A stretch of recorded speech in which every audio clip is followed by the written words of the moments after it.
روم کی جب جنگ تھی مسلمانوں کے ساتھ صحابی رسول حضرت عبداللہ ابن حذافہ سہمی کو بھی قید کر لیا گیا. اچھا رومی سردار نے تمام مسلمانوں کو اپنے دربار میں بلایا. حضرت عبداللہ بن حذافہ سہمی سے کہا کہ نصرانی ہو جاؤ, عیسائی ہو جاؤ, ورنہ تمہیں تانبے کی دیگ میں ڈال کر جلا دوں گا.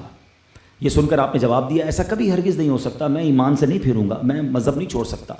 تو اب اس نے تیل کا دیگ منگوائی, تیل گرم کیا, تیل ابلنے لگا, تو پھر ایک قیدی کو بلایا, اس کو کہا غیر مسلم ہو جاؤ, نصرانی ہو جاؤ. اس مرد مجاہد نے انتقال کیا تو سب کے سامنے اس بندے کو اٹھا کر دیگ میں ڈال دیا گیا. دیکھتے ہی دیکھتے سارا گوشت جل گیا, ہڈیاں جو ہیں وہ اوپر تیل کے تیرنے لگی. پھر اس نے کہا اس رومی سردار نے کہ دیکھ لو اس کے ساتھ جو کیا ہے, تمہارے ساتھ یہی کروں گا, تم نصرانی ہو جاؤ. اس نے کہا کہ نہیں, میں بالکل کسی صورت بھی اسلام سے منہ نہیں توڑ سکتا.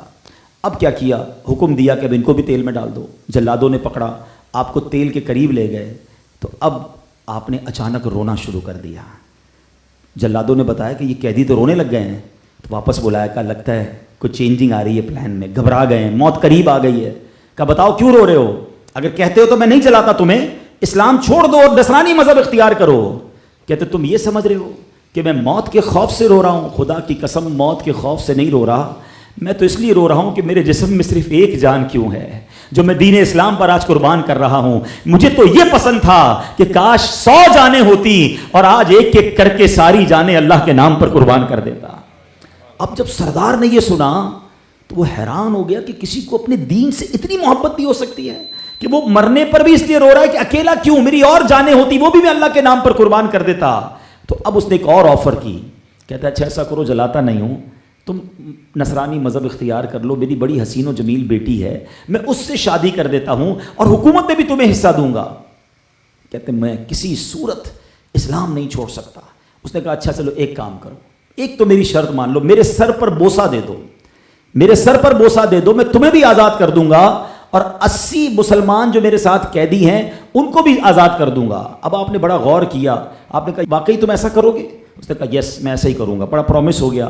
آپ نے سوچا کہ صرف میری جان کا معاملہ نہیں ہے, 80 مسلمانوں کی جانوں کا معاملہ ہے. آپ نے کہتے نا کہ بادل ناخواستہ اس کے پیشانی پر بوسہ دیا, حسب وعدہ اس نے آپ کو بھی چھوڑ دیا, 80 قیدیوں کو بھی چھوڑ دیا. جب یہ تمام مجاہدین امیر المومنین کے پاس پہنچے اور سارا واقعہ بیان کیا, حضرت عمر فاروق کھڑے ہو گئے اور حضرت حذافہ کے چہرے کا بوسہ, سر کا بوسہ حضرت عمر فاروق نے دیا. اللہ اکبر. دیکھیں میں اور آپ نعت میں یہ شعر پڑھتے ہیں کہ کروں تیرے نام پہ جاں فدا, نہ بس ایک جاں دو جہاں فدا, دو جہاں سے بھی نہیں جی بھرا, کروں کیا کروڑوں جہاں نہیں. یہ بولنا آسان ہے مگر صحابہ نے یہ کر دکھایا. جب جب موقع آیا صحابہ نے یہ نہیں دیکھا کہ ہماری جان قربان ہو جائے گی, ہمارا مال قربان ہو جائے گا. انہوں نے ہر چیز سے زیادہ اگر کسی چیز کو فوقیت دی تو اللہ اور اس کے رسول کے پیغام کو اور دین متین کو فوقیت دی. یہاں اس واقعے سے ایک بات اور بھی سیکھنی ہے کہ ہمیں اسلام کو ہمیں گرانٹڈ نہیں لینا چاہیے. یہ بہت بڑی نعمت ہے, اللہ کا احسان ہے ہم پر.